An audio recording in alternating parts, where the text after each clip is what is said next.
welcome to The Ordinary Effect. Of course, the stuff we all notice, but rarely talk about. I'm your host, Guido. Thank you for joining me.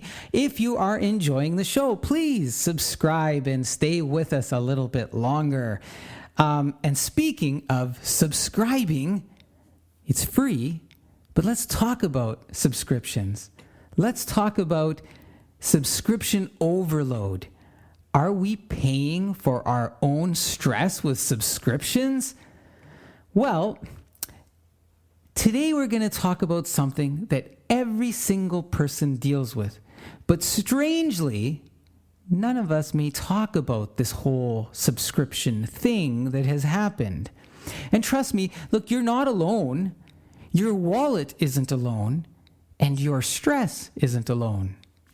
Every time I look at my bank statements, I feel like I'm playing a game of Where's Waldo? Except instead of Waldo, I'm trying to find the one subscription that shouldn't be there. And there's always one.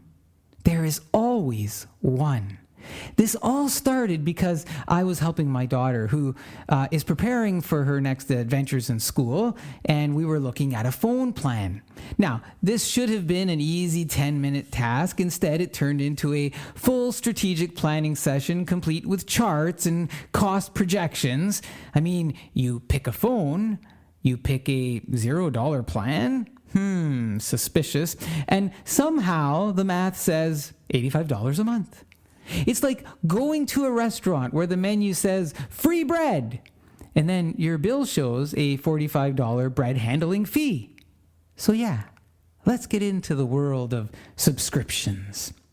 So here's the subscription creep, okay? And it's worse than we ever realized. Here's the thing about subscriptions. They never arrive loudly. They show up quietly, politely, and permanently. At first, it was just Netflix, then Spotify. Okay, manageable. But then something happened. Every company, and I mean every company, decided, why sell something once when we can trap people into paying us monthly for the rest of their lives? Boom! A global business model was born.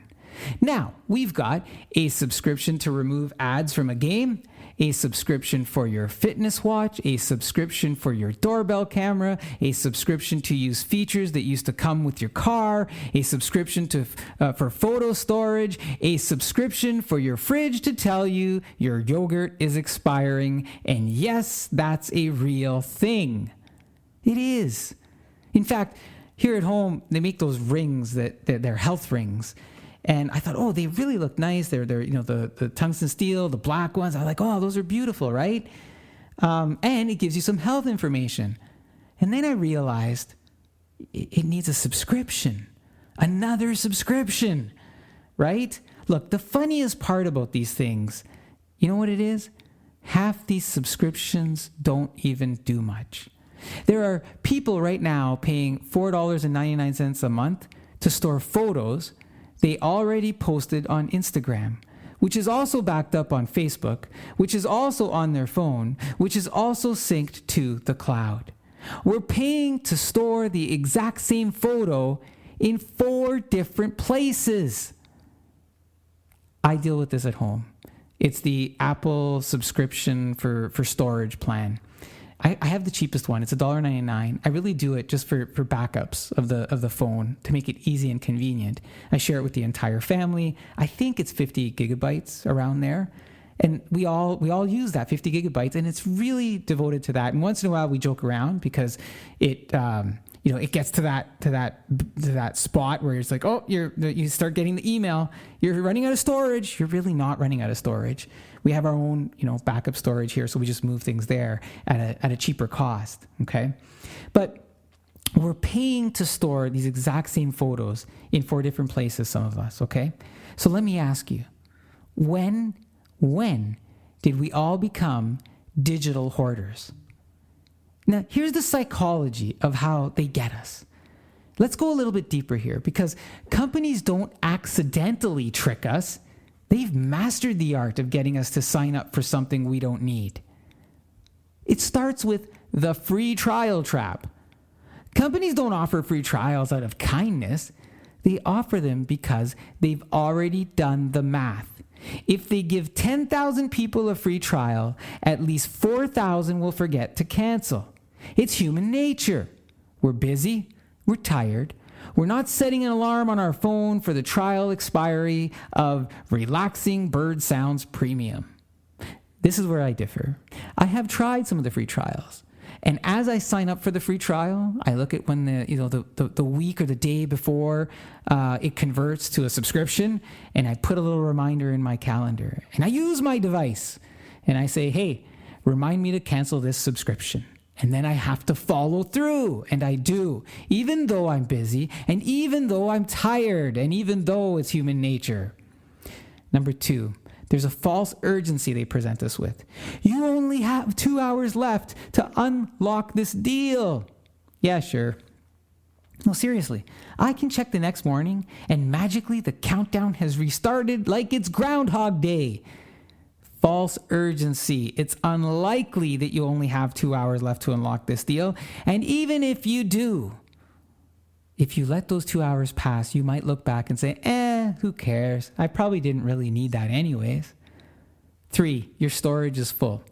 It's not. And this is what I was talking about earlier. This one is genius. Your phone warns you that your storage is almost full. They leave out the fact that almost full could literally mean 70% used. Then suddenly, you're buying cloud storage because your phone guilt-tripped you. It's basically digital emotional manipulation. They also make cancellation very hard. Notice how buying something is one click, but canceling it requires logging in, going to settings, finding a hidden page, confirming 7 times, entering your password, answering a survey, and sometimes contacting support. I don't say this lightly, but it may be easier to get divorced. When subscriptions start controlling your life, you really, really need to take notice. And here's where it gets real. It's not the financial cost alone. It's the mental cost. You're juggling passwords, you're juggling renewals, you're juggling auto charges, free trials, upgrade offers, storage warnings, your trial is ending soon emails, your trial ended and now we've charged you emails, and special offers that aren't special. Okay? There's an app that I use, it's a nutrition app, and they throughout the year they run promotions. Now you could subscribe to the app annually, or you could buy what's called a lifetime membership. And I'm always skeptical of a lifetime membership because a lifetime membership, what they've done with subscriptions is this: it's lifetime for that version. And then they'll launch some other version and they say, oh, well, you can now upgrade to the new lifetime subscription, which also gives you these additional features for only an extra X amount of dollars. And so you're like, but I thought I just subscribed to that other lifetime subscription over there, right? So I tend to not do that, even though you do the cost calculation and go, well, if I keep paying $10 a year, as opposed to buying this thing for $50 and having lifetime. But then I look at it and I go, well, in 5 years, will I be using this? In 3 years, will I be using this? I will have given them an extra $20. So I kind of risk manage those pieces, okay? But subscriptions are like digital mosquitoes. Individually, they're annoying. Slap, slap, slap. Together, they drain you. You give up. And families feel this more than anyone. We were talking phone plans. Take phone plans, for example. Try to pick a phone plan today that feels like it feels like you're negotiating peace treaties. You click on one thing and suddenly there are 5 options underneath it. You pick an add-on and it unlocks another add-on. Then subtly suggests that the phone that you picked would work better on a more expensive plan. It's like the menu at a restaurant that keeps upselling you. You ordered a burger, but if you want it warm, that's an extra $4.99. I remember going into a White Castle as a young boy, and it was a White Castle. It's to this day, I still don't remember if they were, there was a hot side and a cold side, but we were traveling, and I was like, oh, White Castle, I saw the commercials. And they sell cold burgers. I don't want a cold burger. I want it warm. Well, the warm side is over there, right? Look, they do it smoothly. They do it so smoothly that by the end of the process, you're agreeing to a higher bill and thanking them for it. It's true. Why is this getting out of control, though? If we dig a little deeper, because I want to get beneath the surface just a little bit more, okay? We're living in a time where every company is chasing predictable, recurring revenue. Investors want it, shareholders want it, executives want it, and guess who pays for it? You do. You pay for it. Subscriptions are designed to be small enough to ignore, automatic enough to forget, confusing enough to overlook, and sticky enough to keep using. And they've replaced ownership. We don't own music. We don't own movies. We don't own software. We don't even own our apps. We rent them. And as everything shifts towards subscription-based access, we're losing the ability to predict what life costs. Everything fluctuates. Everything increases. Everything renews without permission. This creates what economists call ambient financial stress. Not panic, not crisis, just a constant low-level financial hum in the background of your life. And honestly, that might be the most exhausting part. So how do you take back control? All right, let's shift from frustration to empowerment, because you can regain control. Not perfectly, not easily, but meaningfully.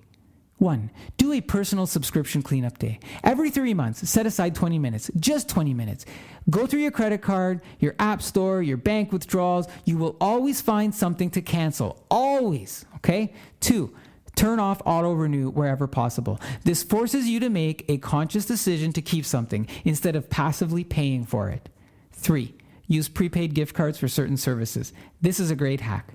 A gift card runs out when you're done. And if you want the service again, you choose to renew it. 4, share subscriptions across your household. Families should not be paying 5 times for the same service. Look for the conditions and share where you can.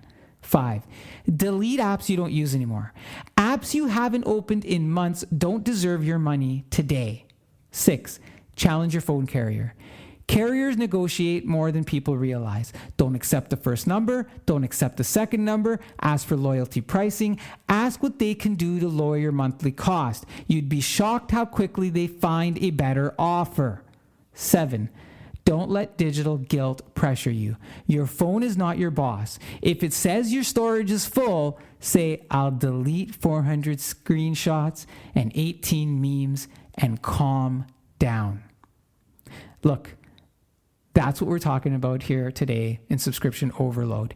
It's not just about money. It's about control. It's about mental clarity. It's about financial calm. Subscriptions were supposed to simplify life, but instead, they spread it into every corner of it. Maybe the real takeaway is this: the most valuable subscription in your life might be the one you cancel. Thanks for spending time with me.